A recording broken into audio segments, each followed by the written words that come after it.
Today, we're going to talk all about your suppressed emotions and how that does not serve you to suppress them.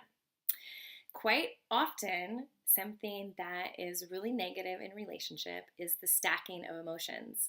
You might get hurt, and then something might happen that you get angry and you stack the anger on top of the hurt, and then something might happen and you feel guilt. So now you have guilt on top of anger, or on top of hurt, on top of anger, whatever combination it might be. And I promise you, at some point in your relationships, those feelings and those emotions are going to come out, and they most likely are going to come out not when you want them to. So, something I highly recommend to friends, family, clients, anyone who will listen to me is get the emotions out. If anger is something that you are feeling, get into a safe place and express that anger. You might need to go to the gym and punch a punching bag and swear and yell and kick. One time I went to Target late at night. I bought a pink wiffle ball bat.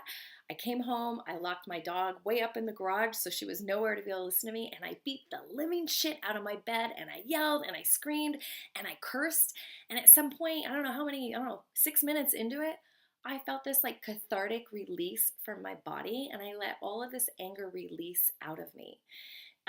It's just one of those things, like, get into a safe place and express your emotions. Inside your car, when you're by yourself, if you're having feelings like anger, sadness, fear, hurt, guilt, any of those types of things, these are all things that can be really detrimental if you hold them and harbor them inside.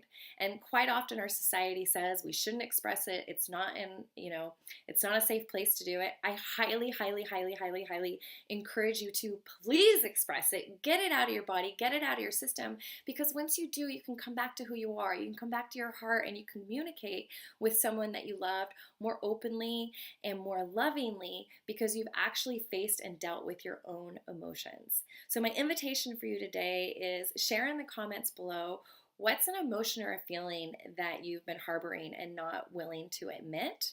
Admit in the comments below what it is you're feeling and what's one action you can do today to release that from your body, your mind, and your spirit.